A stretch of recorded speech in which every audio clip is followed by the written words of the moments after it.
Well, guys, finally 2021 is right around the corner to end. And with that, I just want to say that unfortunately I had a loss in the family on the 13th of December.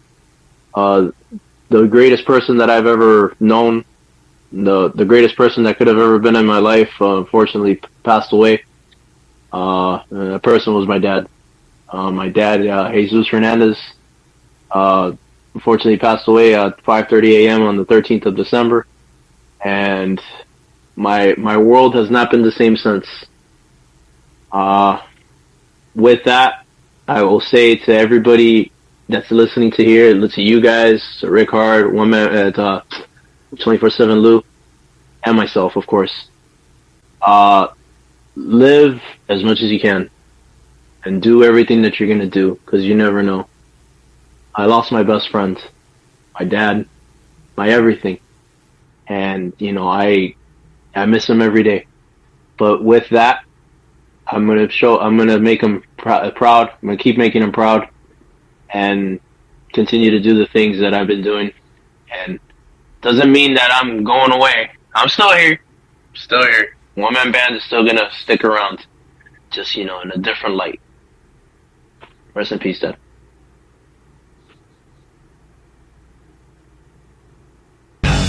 Welcome to TFS Pod, as known as the Few Show Podcast. And yes, we dedicate this episode to your dad, the one man band. This is 24/7 Lou. That's Ric-Hard saying, as with wrestling and all things in life, it's about telling stories. And rest in peace. And that's the one man band. And yeah, I can say that my pops tell the greatest story. To me, was his version of Austin Aries, the greatest man who ever lived. Yes, folks, welcome to TFS Pod, known as the Few Show Podcast. The number one show in your heart, number one show in the world, and in your girlfriend's heart as well.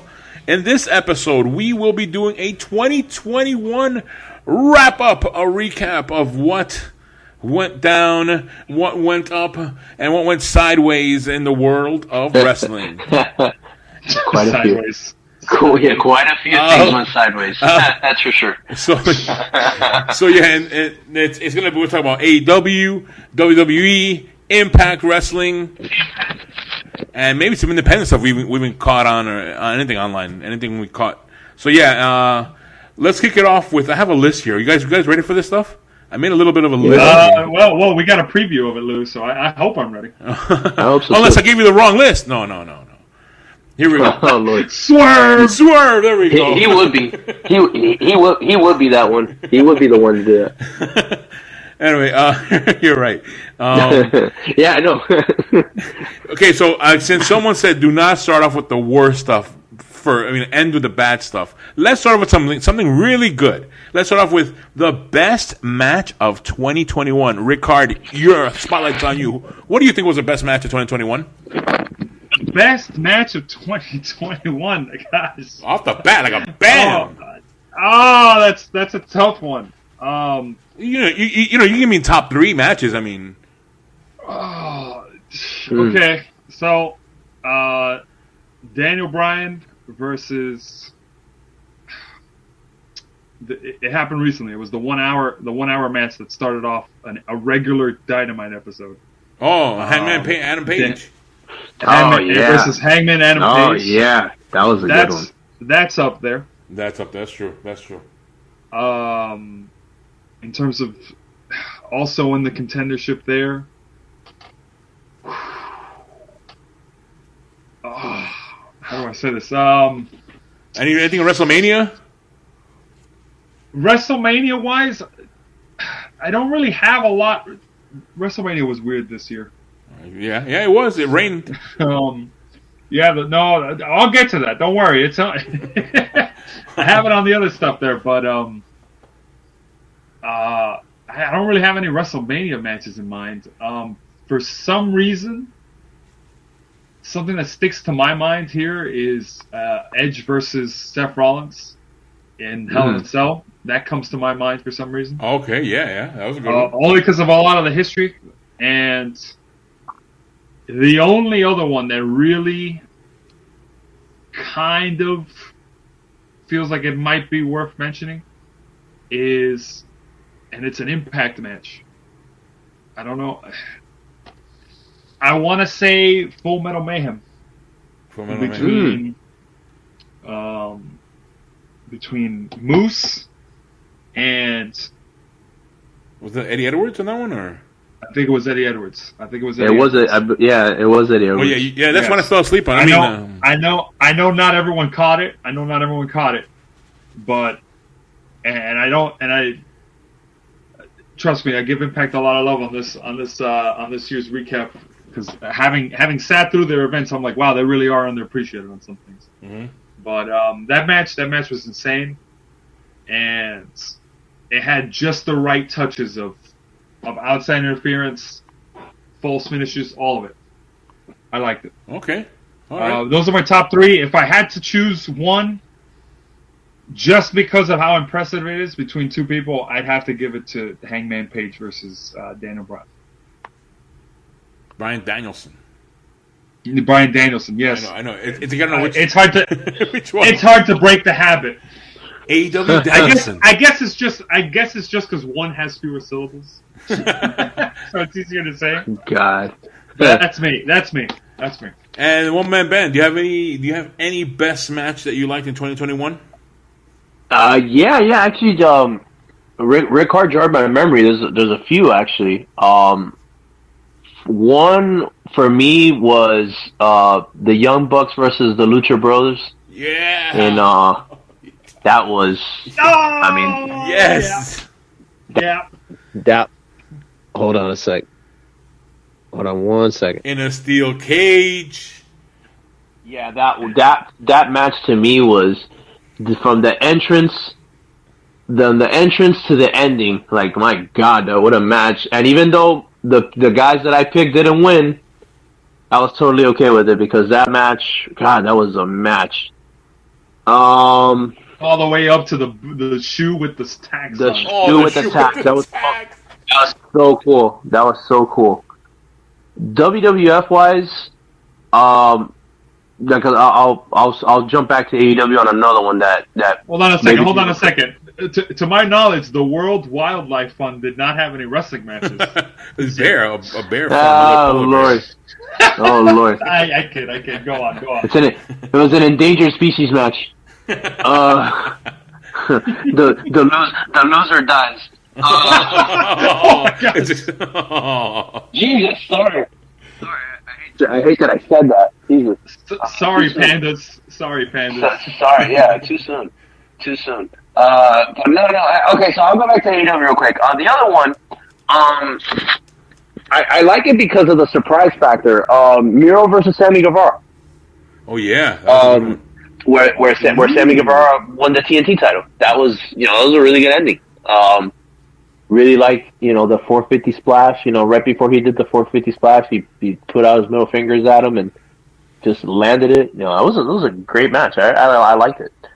WWE wise, I don't think maybe if it was a good match, but I guess it was just a good moment when Miz won the title. That for me was great. I loved it. Miz is my boy. I know Ric-Hard, he's your boy. Wait a minute. That's one of my boys. Come on. Yeah. We could share custody on him. All right, that's cool. 80-20. Yeah, you get 80. I get 80. Okay. You get 80. But yeah. I mean, the Miz winning the WWE Championship again, very sweet. Even though it was short-lived, it's fine. I don't think Miz honestly doesn't need the title at this point. I think he just didn't want to do the media appearances. I mean, he was like, I got so much on my plate. No, he did a lot of them. He did those. Well, he did enough. But on top of that, listen, Miz and Maurice is doing really well for him, so he doesn't need it. So, but yeah, I would say those three, man. I really liked. I would say of the three, the Young Bucks and the Lucha Bros obviously was the top. Like that was that was the match for me. I wouldn't say match of the year, but it definitely contends. Yep. All right, for me. Yep. I want to hear this. Yeah, I'm ready. This is a tough one because I don't know if this is a good match or a bad match. Lou, hold on. Before you say anything, I want to say it can't be that tough because you slept through more than 90% of the matches this year. Oh my god. No, oh my god. god. Terrible. We're not talking about Raw. We're talking about Monday. Right. Hey, excuse me. Monday Night NyQuil. I was gonna say Monday Night Rest. Oh my god. Because Monday Night Rest. I watch it from the beginning for the opening, whatever, the first 20 minutes of talking, till the end where when I wake up, it's Christy Knows Best. I'm like, what did I miss? I always miss it. Yeah, you know what? I'll acknowledge. I will acknowledge that show needs a revamp. There's been a revamp. It's gotten harder to defend over the years. It's that. So let me pick my match here. Didn't we have this year the match of the exploding ring one? Yes. Good. Yes. We're talking about the right category. I enjoyed it. No, hold on. I know the ending is it wasn't as we wanted, but I did enjoy the match itself the way it was, for all the craziness of bouncing on a barbed wire and all the explosions going around. I did enjoy that. That one was an enjoyable match. The ending, that was one of them. That's on my list there. Another one was Bianca Belaire winning the championship. That WrestleMania Night 1. Huh? Okay. Oh yeah. Yeah, WrestleMania Night 1. A solid one. Yeah, I enjoyed that one because I know as a fan, as a mark, Betty had said, right? We were getting work to Bianca Belaire, and we got it. We got it, and yeah, there's another side to that one, which is the next category, which we'll talk about. But here we go. You know what I'm talking about, innit? But we'll get to it in a second. But yeah, that match, and you know what? I would agree with you guys on the Bryan Danielson and Hangman Adam Page match, but I missed it. I was out on the road and I was listening to the audio. Not the same thing. So yeah, I would have chosen that one. But those are my two matches. I mean, I guess I enjoyed. Let me see, anything else? Anything Kenny Omega was in when he was doing the cross promotion, going to Impact Wrestling.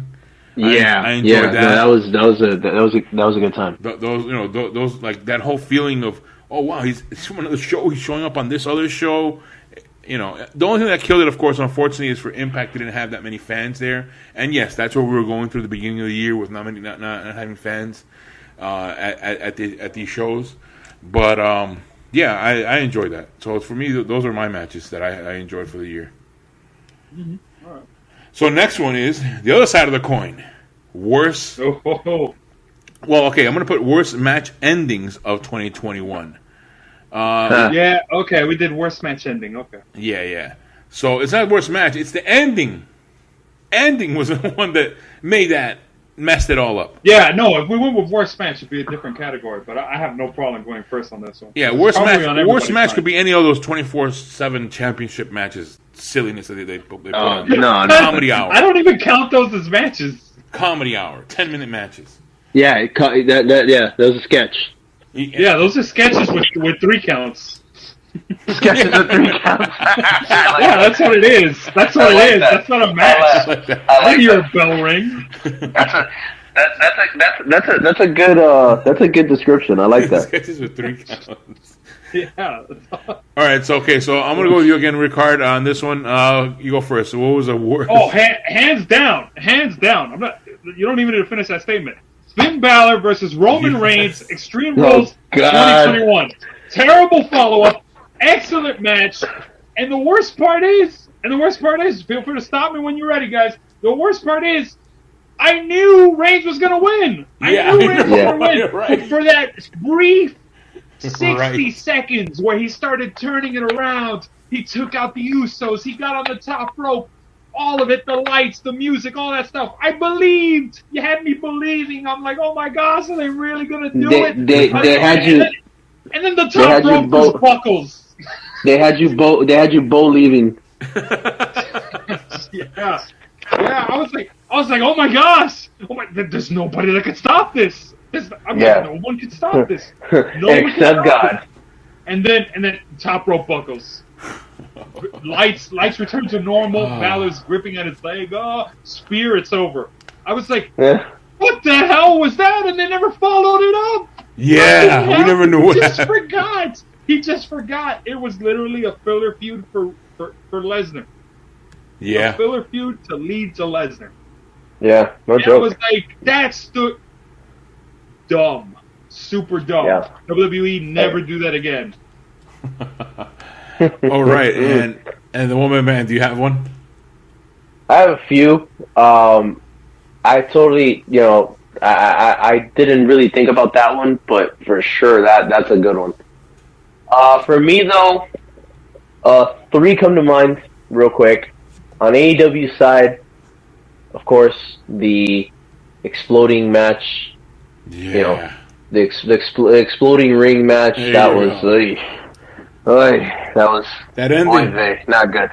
That ending was terrible. Those sparklers were burning them. It was burning so hard. Eddie Kingston was like, I thought he ruptured his spleen, But they had that one. Then you had Alexa Bliss at, I think it was a WrestleMania. WrestleMania Night 2, the opening match. I forgot. Yeah, where she went ballistic and she couldn't get the Alka. She couldn't get the Alka-Seltzer to activate. So you're thinking of a different match. That's the one with her versus Charlotte Flair. No. There was the one. It was the Fiend. It was the Fiend versus Randy Orton. If I'm not mistaken. All right. Okay. Yeah, that's the one. Oh wait! No, I have them mixed up. Yeah, that. Well, that was a bad one too. So she's got 2 bad ones this year. That sucks. She's got that one at WrestleMania Night 2, and the one with Charlotte. Yeah. Oh man. Thank you for reminding me. Yeah. That's not really a match ending though. That's like the aftermath moment. Well, yeah, but still, I mean, close enough. No, I guess yeah. And then for me, the worst one, which I audibly groaned at this one. You guys remember, I was not at all supporting this.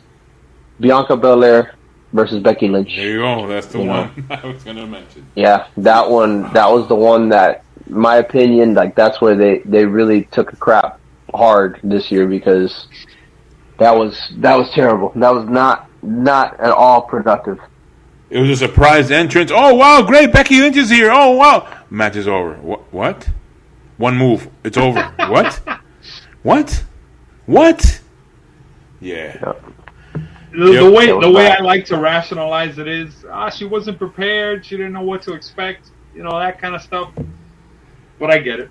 One move. A lot on her plate. One move. What was she expecting? Something from who was it? From who's supposed to be there? The boss was supposed to be there.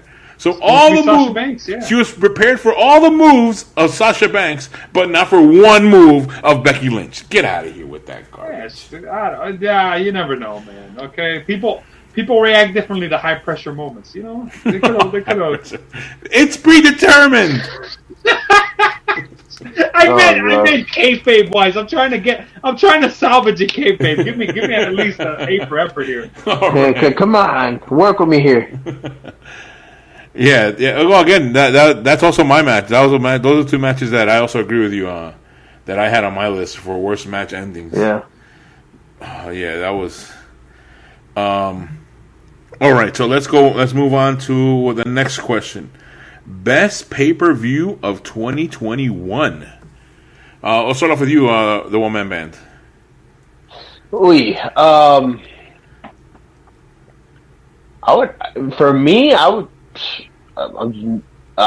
I'm gonna have to go with All Out. All Out. All Out.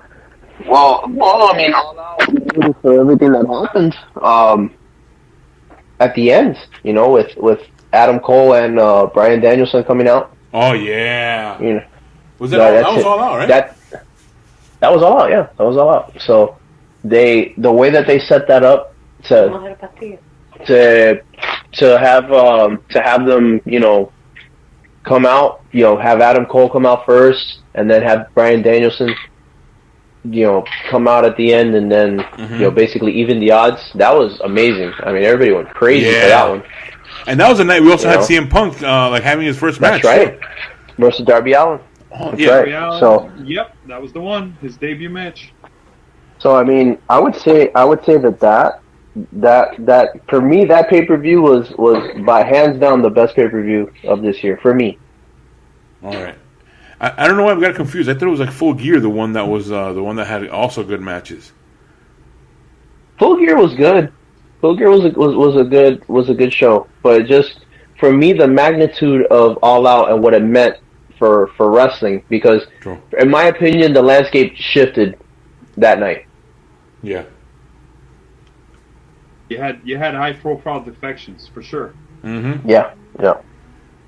All right. For me, I don't know. I see. I was gonna say Full Gear, but I guess I had him confused. What was the big match on Full Gear? I somehow forgot. I don't have Full Gear. I got it, and it's because Full Gear is on my list. The matches were Lucha Brothers versus FTR happened at Full Gear. Oh, I see. They put the mask Bryan on. Danielson versus Miro. You had Jungle Express and Christian Cage versus the Young Bucks and Adam Cole. Cody Rhodes and Pac versus Malachi Black and Andrade El Idolo.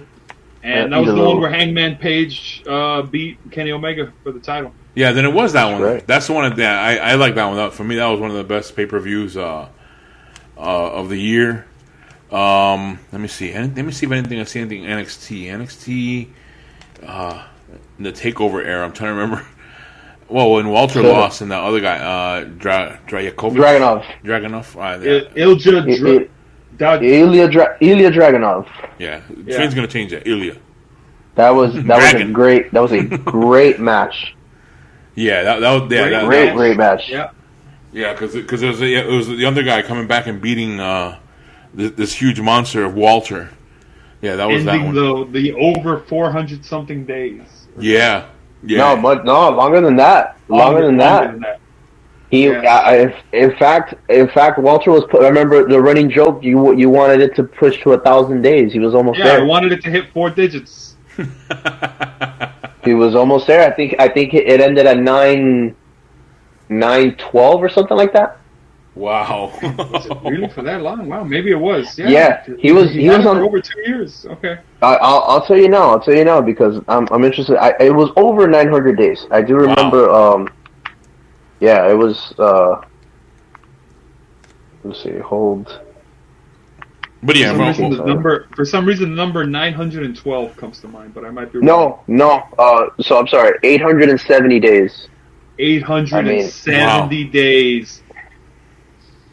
Wow. I mean, that's 2.5 years. And he wasn't doing a Brock Lesnar kind of deal there, but it's because the NXT UK wasn't always on. Went on break. You told me. Yeah. So that's where. No, he was a great champion. I mean, he fought. Mm-hmm. So he absolutely earned to holding that title. He earned it. So yeah, and Impact Wrestling was the one. Oh, that ending. What was that ending one that where Christian Cage? Oh, Lou, are you just reading from my list? What? You're basically stealing my list. Tap. Hello, I'm right here. Bound for Glory 2021. There you go, that one. Christian Cage loses to Moose. No, that's a Moose. Moose. No, he loses to. Oh, jeez. You see, you're throwing me all out of a loop here. Where is it? Here we go. He loses to Josh Alexander, and then Josh Alexander lost to Moose, who called this shot. The best stuff was in front of his kid. Yeah. Oh my God! In front of his wife and kid. Kid in the ring. We're crying out loud.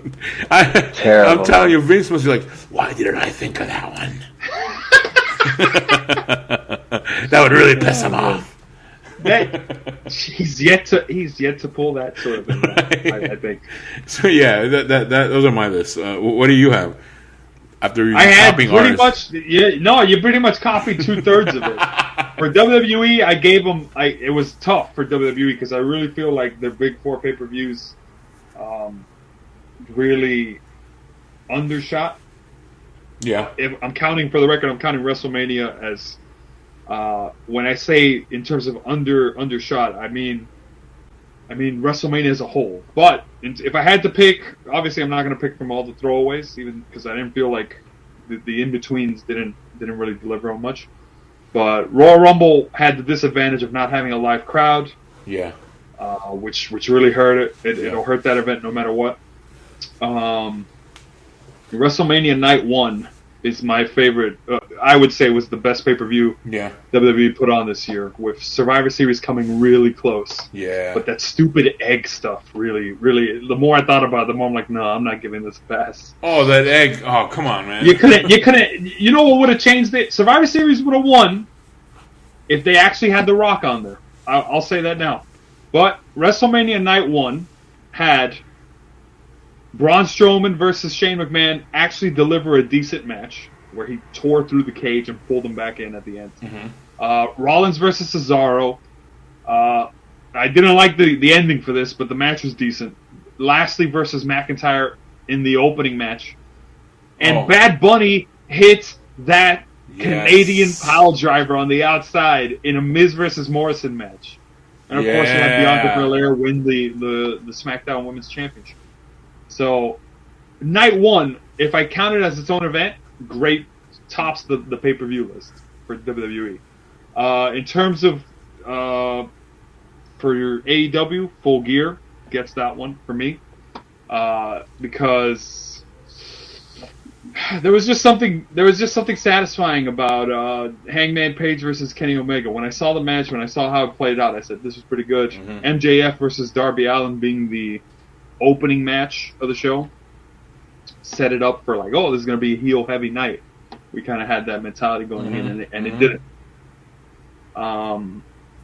So that was pretty cool. And but I think Bound for Glory wins it all for me, only because they tugged at my heartstrings just the right way, you know. Heath Slater and Rhino won their tag match. That got me. You had the Iconics debut as the Inspiration and win and win the tag titles. Yeah, you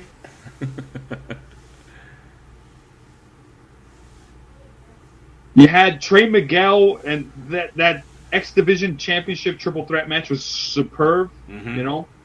And Moose beating Matt Cardona after I got so excited for Broski finally getting his shot, you know, basically winning their version of Money in the Bank. Mm-hmm. Mickie James beat my girl Deonna Purrazzo after a heck of a... yeah. And then Josh Alexander versus Christian Cage had an expected finish because of the news that broke before it. But then they swerved it and won the night with that ending. Like, you can't top that. Lou, back me up on this. You can't top that. Like, we looked at the stills. We looked at the stills and we're just like, we can't. Like, that's the image of the ending of the night. Uh-huh. Yeah, that was quite an ending. His kid and his wife looking at him on the ground. I'm just like, you can't beat what just happened? It's just all like, if that didn't happen at the end, I would have been upset about the call your shot ending. But I when I saw it, I said, you know what? Well played. Yeah. You know, you see, that's equivalent there you go. That's the equivalent of a Seth Rollins coming out at WrestleMania. Yes, that really is, because it's such a classic false finish. Mm-hmm. But it's never been done before. It actually was innovative. Yep. Because when the family comes out, you know, all right, that's it, night's over. That's your feel-good moment. That's your closing shot. He did it for his wife. He did it for his kid. That sort of stuff. You don't have something happen after that. Exactly. That totally turns that upside down. Like, you don't do that. Yep. Basically pulled a Brock Lesnar. Like, let's talk about your kids. I don't give about the kids. I don't give a shit about your kids. I don't give a shit about your kids. That's what. Made me feel like I was like, oof, boy, that was rough. Whoa, oof. All right, Things so the heart, brother. moving on to the next topic. I'm gonna loose around. I'm gonna do breakout star. No. You know what? No, we're gonna go predictions, results, and stats. Oof. Do you have that there already, Ric-Hard? The stats. Or Stats for the predictions. At least predictions, yeah. Like how. All right, let's do. All right. Before, do you want to talk about scoreboard? Not that, right? Yeah, we've already covered that ground. I'm already the champ. Anymore. He just wanted to hear himself again. That's all. I just have a few days left. I'm still champ. No, well, you're already assuming that you're going to lose the title at day one, which I like. No, wait a minute. You're right. Wait, what am I saying? What am I saying? I like that. Well, actually, wait a minute. Wouldn't it be actually the score goes to 0 at day one? That's what it really happened. The score goes to 0, but if you win the title at day one, it pretty much counts as if a continuation. I guess you never lost. Yeah, you continue your streak. We're not gonna be stupid and put the title vacated for a couple hours. We don't do half day reigns, okay? No, but isn't that how you always do it? No day. No. This isn't Rey Mysterio 2011. Win the title and 2 hours later lose it to John Cena. Oh yeah. I still don't get why they did that. That's so stupid. That was Cena. That was John Cena pulling a power play, man. It's when he still had stroke in the company. I know that was him. It just rings as a. He's like, oh, we can't have Rey Mysterio with the champ. That's what I'm sure. I don't know. No, it had to have been. It had to have been where they were like, all right, Miz versus Mysterio is going to happen. Because it was supposed to be the end of the night on the first night of Raw. And then they just said, no. Triple H firing Cena is going to be the closing match, the closing segment. And we're going to push that match to next week. Mainly because Cena said, wait a minute, I'm not going to be champ? It's the stupidest thing I've ever heard, he probably said. Thanks. I run the show. All right, so let's go to prediction results and all right. So let's talk about prediction results that we made in 2020 going into 2021. Now, I guess we'll start with you, Lou, on this because you had one prediction. And that was that you predicted the New Day will turn on each other and have a triple threat match. Oh yeah, I did, didn't I? Which did not happen. And I actually chimed in and I said, you know what, the best time to have that match would be SummerSlam. I joined you on that wrong train. Like I saw you pulling that wagon, and I'm just like, oh man, I'm gonna hop on. Wait, to be fair, I thought the same too. But we were all wrong. We were all wrong on that. So, we were all. That was an incorrect prediction there. So I can still make it again. The prediction. Technically, you can. Yeah. You know what? Yeah. Technically, you can. We can keep predicting it until it actually happens. 10 years later. My understanding is My understanding is when the New Day breaks up, Kofi Kingston has gone on record and said, "I'm going to call it a career after this faction's over." Wow. I think he went on record and said that. Oh wow. Granted, he said that years ago. Maybe he's had a change of heart, but who knows? But yeah, that prediction didn't pan out. One Man Band had a series of predictions, but all of them were tied in together. So he essentially predicted Daniel Bryan would win the Royal Rumble, go on to challenge someone, but he kind of leaned towards Reigns. He would win the match against Reigns, and then Miz would cash in on him at the end of WrestleMania and take the title from him. So Daniel Bryan did not win the Rumble, but he did go on to challenge Roman Reigns. So I was kind of right. So it's like there are parts of this that are right. Yeah. Miz did cash in and successfully win the championship, just not at WrestleMania or on the Universal Champion. So partially true. But aside from that, the overall series of things did not happen in the events. Yeah, no, the overall series was way off. Yeah. That's why this year we're going to have a little bit of a different system for the prediction. So it's going to be fun, and then let's see how far we all match up to it. So okay, all right. In terms of my predictions, my three main ones. 2 of them came right. Now, one of them was kind of said as a joke, but it's okay. I'm still going to count it as an extra point. Let's start with the obvious one. I predicted Drew McIntyre will have a match with Goldberg at the Royal Rumble. I predicted this at the end of 2020 when it was basically confirmed. Yeah. But I was right. Yeah. I was right, you know. More on the serious side, I predicted Kyle O'Reilly versus Adam Cole would happen, and I predicted it would actually be similar. My exact words were, I think it's going to be similar to Orton versus Triple H in their, rivalry. And funny enough, what was their ending match to culminate the rivalry? On NXT anyways. I know they're both on AEW now. But you mean NXT? It was a 3 stages of hell match. Yes. Yeah. All right, Lou. It was a 3 stages of hell match, which Orton and Triple H have fought in. So I was really happy about that. Oh, wow, yeah. And one prediction that didn't happen was, I'm very surprised by this because I thought his ego would have played enough on this. But I predicted Cody Rhodes would challenge for the AEW World Title despite the stipulation that he never could. Oh, yeah. And that didn't happen. Kenny Omega versus Cody Rhodes did not happen. All right, wow. So 2 out of 3. I think 2 out of 3 is not that bad. That's good. All right, so now next topic will be Breakout Star of 2021. Any promotion.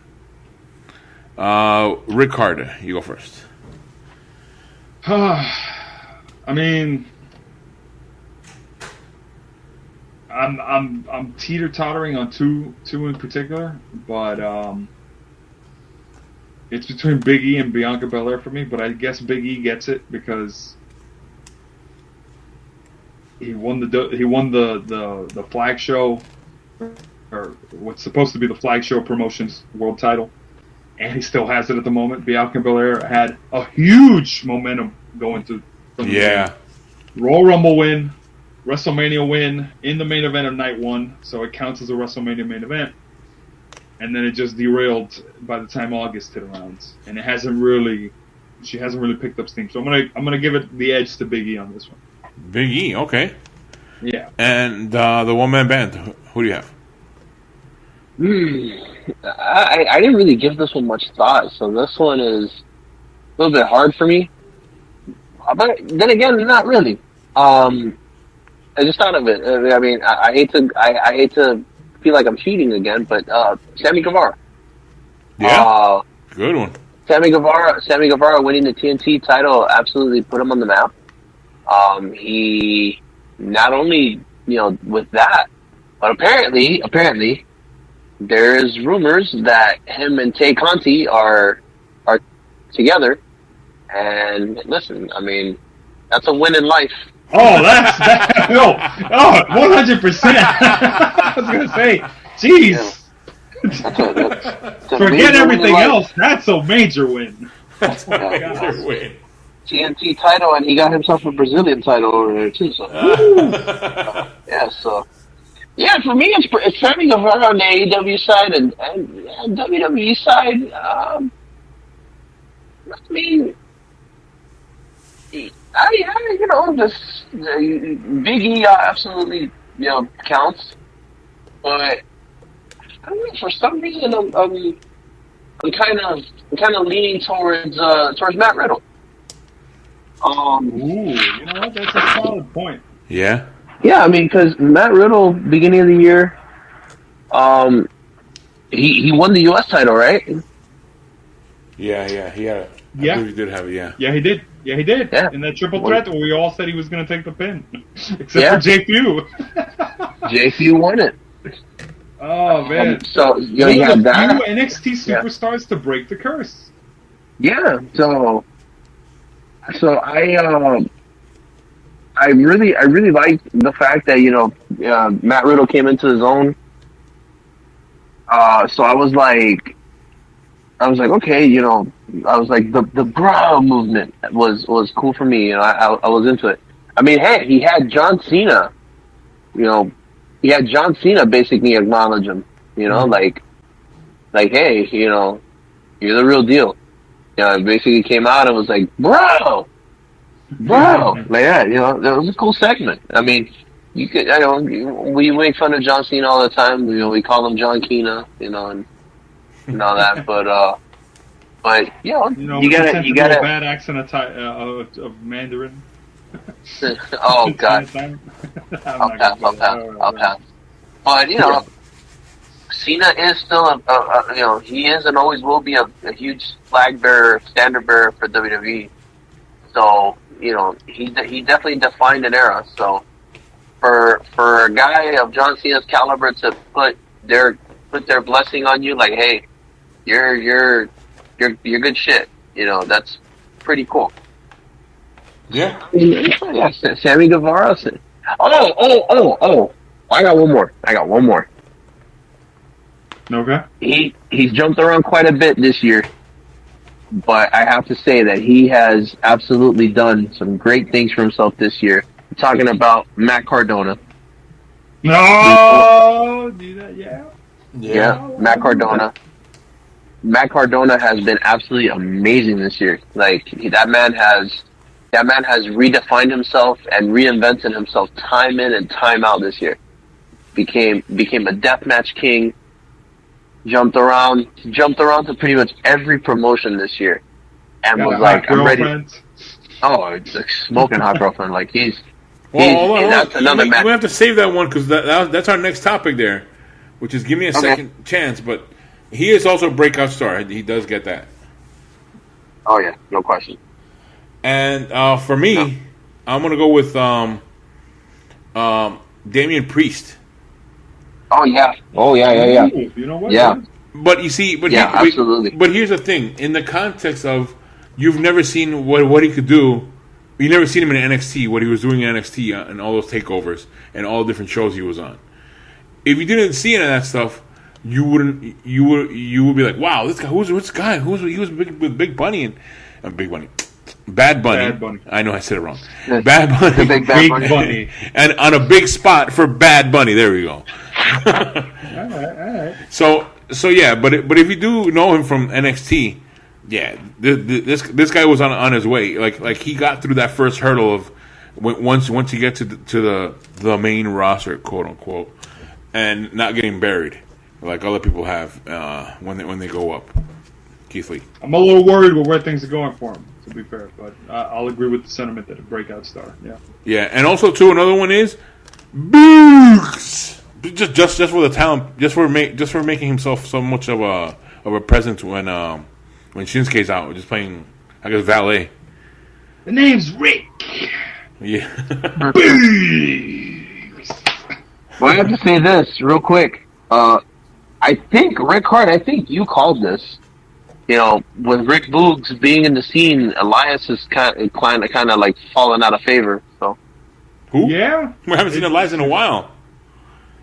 Yeah, that's what I'm saying. Like, his gimmick basically got taken by Rick Boogs. Yeah, that's true. Yeah. I mean, I said you can't. There's only room for one guitar guy. Yeah. He's lucky that he's not here with us because I'd have knocked him out. Only one guitar guy here. Only one guitar guy here, man. Play bass. You play bass. All right. Play bass, bro. For our next topic will be give me a second chance star. This person was doing okay 2021, then something must have happened, and now they pop up somewhere else. Who is that star? Ric-Hard, who do you have? Oh, I completely misread that. I thought it was just give him a second chance in general. Okay. I mean, okay, you can. Yeah. I'm trying to say that. I don't think this person was doing that great in 2020. But okay. Some of them might apply, I guess, for the other ones. But I have one in particular that I'm just like, that doesn't apply for. All right. Here are my choices here. For AEW, it's Hikaru Shida. Come on, give her a second chance, man. Okay. She had a pretty dominant reign. In general, I'd have to give it to Tessa Blanchard. Like, Come on. Yeah, I just want to see her on actually, you know, television. yeah. I just want to see her on television again. Come on. For WWE, it doesn't really apply to them, but I really do think there's still a chance. That window is definitely closing, but gosh, pull the trigger. It's between Dolph Ziggler and Cesaro. But I don't know, man. I want to care about their matches. Yeah, that's true.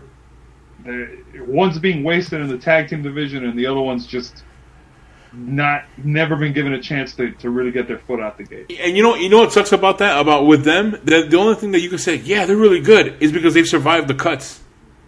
It's what's happened outside the ring. They've survived all these cuts that we've gone through. They've survived the cuts, and no, it should be a match that you had that made us want to root for you, not because you survived cuts. But yeah, those are my people. Those are my people. I'm leading Tessa Blanchard. Put her on television. Karrion Kross, Keith Lee. I'm throwing out names now. Oh, you don't even have just a couple. You have a whole list. Come on. What are we doing? Let me see. I will say Braun Strowman again, but I think he's doing something with EC3. Yeah. So, still, we'd like to see him again. Give him a second chance. And one man, do you have someone a name throw out there? Give him a second chance. Yeah. I mean, it's more people that have been released and have moved on to another company, but we just saw him in action recently, and I know his potential. He just was never really utilized well. But the ad man himself, Tony Nese. I feel like Tony Nese has been very underutilized, and I think if given the right circumstance, was he on AEW recently, or I thought I saw yeah, recently. So I'm hoping that culminates in him getting a good chance to show off his skills, because I think it worked out well for him, you know. Yeah. But we'll see what happens. What was the other one? Give him a second chance. Oh, I got one. One guy that I mentioned to you guys on AEW for a while that I said, man, this guy has not been on TV forever. Joey Janela. Yeah, that's true. He had some matches with Kenny Omega. Yeah, he had some matches. I mean, he was an AEW original. Yeah. And he is a perfect example of the casualties of bringing high profile stars over. Yeah, he dropped down the totem pole fast. I mean, he did.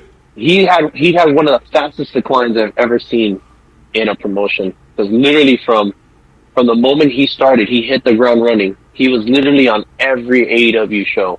And then all of a sudden, 2020 came around. You know, even in 2020, like going into 2021, he was already out of the picture. You know, and he's basically like fighting for his life on AEW Dark. And I know what he's capable of. I mean, he's capable of some great stuff. So, I mean, he could have a match with literally anybody. So, I feel like they definitely need to look at him again and give him a second chance, because I feel like he's special. I feel like he's a special performer. Yeah, I agree with that. So, folks, that is our 2021 wrap up. All right, and since we're gonna wrap the show, I want to wrap it up talking about second chances. I just want to end this show by saying, Dana Brooke, give me a second chance. Come on.